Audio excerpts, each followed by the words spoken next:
ICC. NATO? No. BRICS country. Alam mo yung BRICS? No. Scandinavian countries? No. US? India? China? France? India? Member ba ng ICC? Eh wala naman naniniwala dyan eh. Pugat ng komunista yung ICC. Yan si Trililing lang niwala siyang pinagkaloob mo ang kababayan mo. Bakit galit na galit ka kay Duterte? Harapin mo ako, Trililing. Hindi ka na sundalo. Ordinary ka na. Ikaw pa ang magdadala sa... Ano ka? Siya na ang ano na ICC?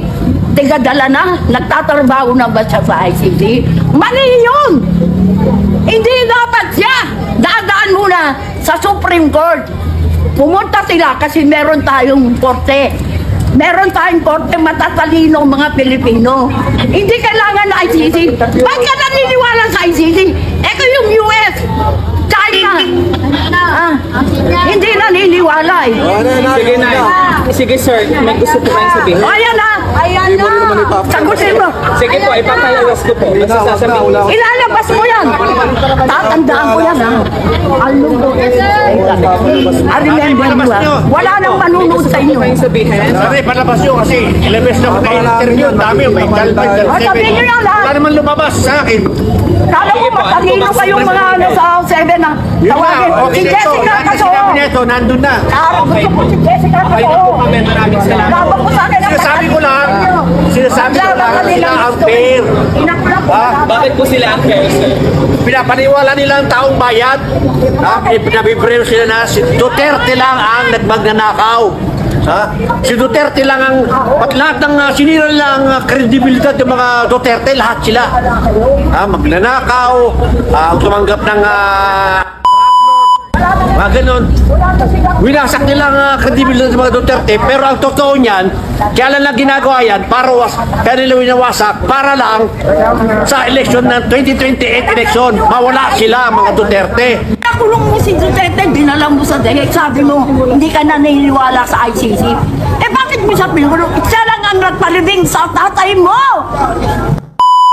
Mensahe mo na lang kay BBM. BBM, wag bumaba ka na lang.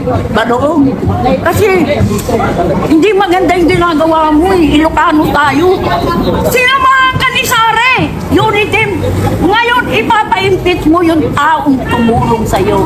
Magagamit ang Diyos sa'yo. Isinusumpa ka ng Panginoon Diyos. Kasi, bakit mo tatry doon yung tumulong sa'yo? Wala ka talagang delikesa.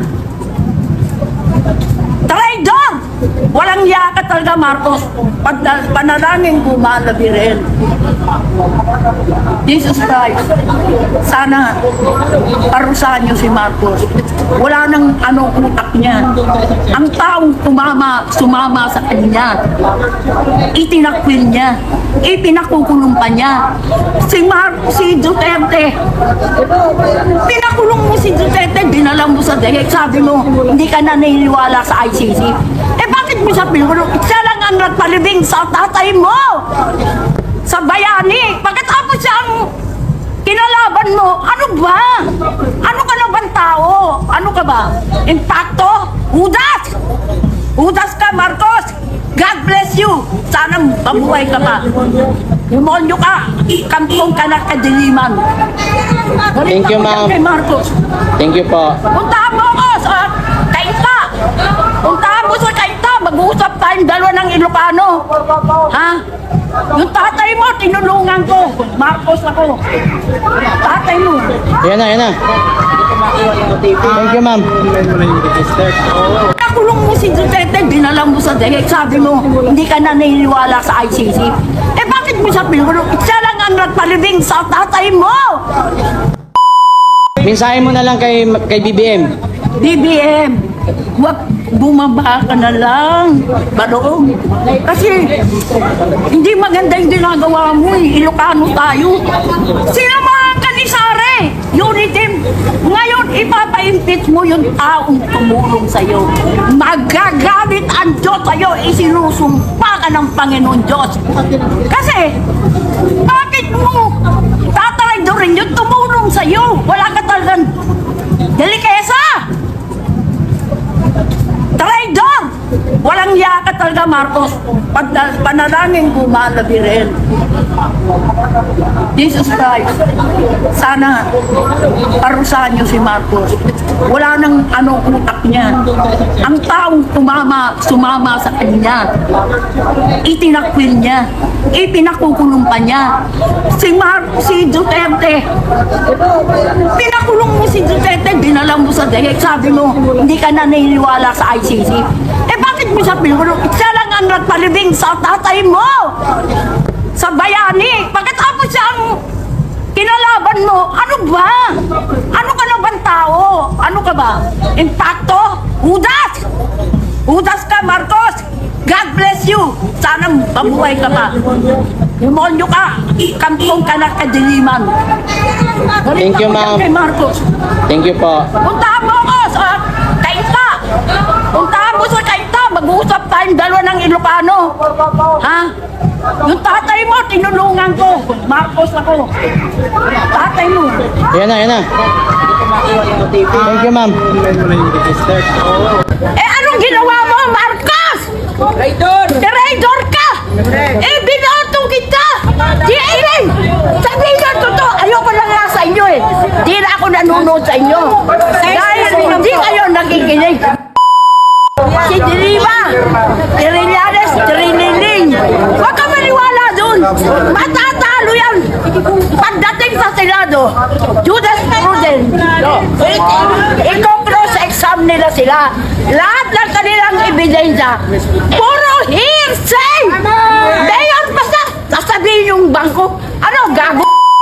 Bangko ko, abogado asawa ko, na nagkaroon ng pera, naakaw na, galing sa gago yung mga yan!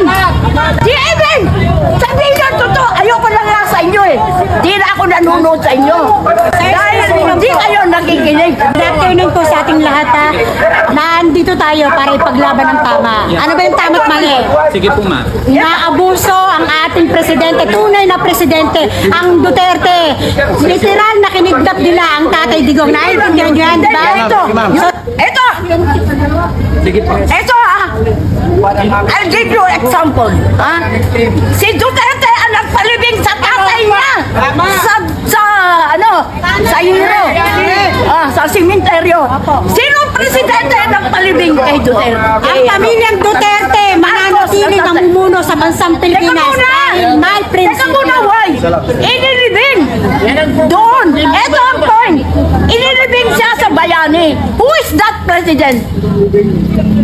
Only Duterte. So, anong ginawa kay Duterte? Ito nga sabi ni Bangat. Hindi na siya naniniwala sa ICC. Hindi siya makiki-operate. Labas yung tama. Kaya nga, binoto ko siya Unity Pero anong ginawa niya? Tinalaydon niya si Sara. Binigyan niya ng 125 million. Yung pala, paiipit niya. Sabi ni Sara, akong bahala sa'yo. Anong ginawa mo, Marcos? Traidor ka! Binoto kita! Binala ko tatay mo. Kasi tatay niya, si Marcos, inano ko yan nung araw, Ilocano ako